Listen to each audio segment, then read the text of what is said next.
ഓം ഗും ഗുരുഭ്യോ നമ.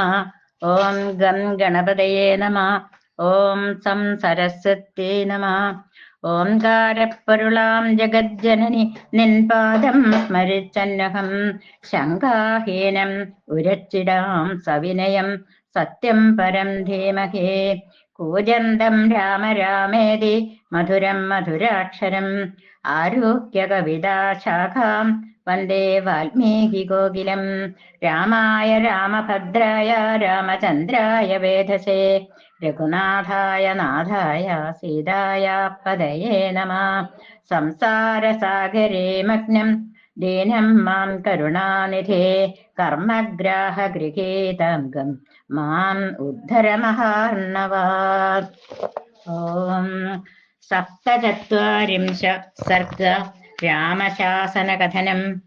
അഥ നാവം സുവിസ്തീർണം നൈഷാദിരാഘവാനുജ ആരുരോഹസമായുക്താം പൂർവമാരോപ്യ മൈഥിലീം സുമന്ത്രം ജൈവ സരഥം സ്ഥീയതാമിതി ലക്ഷ്മണ ഉവാച ശോകസന്തപ്ത പ്രയാഹേതി ജനാവികം.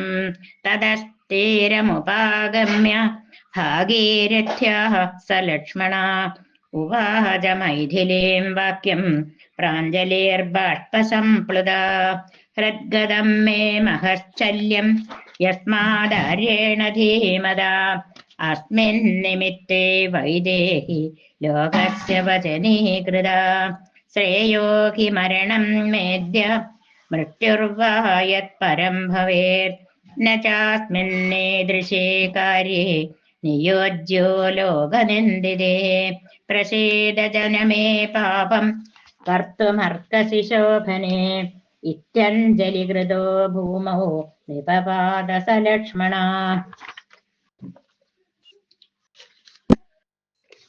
രുദന്തം പ്രാഞ്ജലിം ദൃഷ്ട്വാ കാംക്ഷന്തം മൃത്യുമാത്മനാ മൈഥിലീ ഭൃശസംവിഘ്നാ ലക്ഷ്മണം വാക്യമബ്രവീത്. കിമിദം നാവഗച്ഛാമി ബ്രൂഹി തത്വേന ലക്ഷ്മണ പശ്യാമി ത്വാം നജസ്വസ്ഥാമപി ക്ഷേമം മഹീപതേ. ശാപിതോऽസി നരേന്ദ്രേണ യത്ത്വം സന്താപമാഗത തദ്ബ്രൂയ സന്നിധോ മക്യ മഹമാജ്ഞാപയാമി തേ.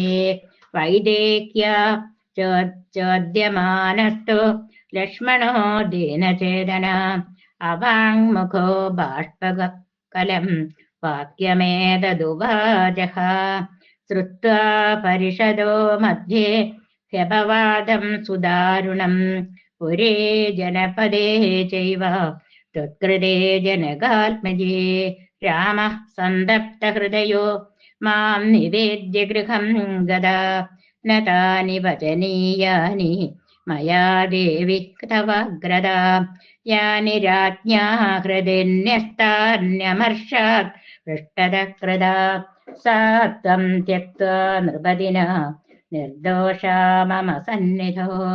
പൗരാപവാദഭേദേന ഗ്രാഹ്യം ദേവി ന തേऽന്യഥാ ആശ്രമാന്തേഷു ച മയാ ത്യക്തവ്യാ ത്വം ഭവിഷ്യസി. രാജ്ഞഃ ശാസനമാജ്ഞായ തവേദം കില ദൗഹൃദം തദേതഭ്യാഹ്നവീതീരേ ബ്രഹ്മർഷീണാം തപോവനം. പുണ്യം ച രമണീയം ച മാ വിഷാദം കൃഥാ ശുഭേ. രാജ്ഞോ ദശരഥസ്യേഷ്ട പിതർമേ മുനിപുംഗവ. സഖാ പരമകോ വിപ്രോ വാൽമീകി സുമഹായശ.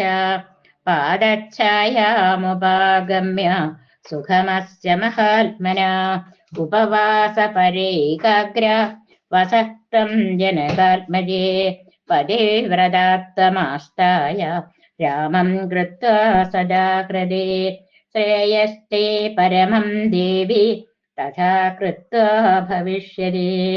ഇത്യാർഷേ ശ്രീമദ് രാമായണേ വാൽമീകീയേ ആദികാവ്യേ ചതുർവിംശതിസഹസ്രികായാം സംഹിതായാം ഉത്തരകാണ്ഡേ രാമശാസനകഥനം നാമ സപ്തചത്വാരിംശ सर्ग ॐ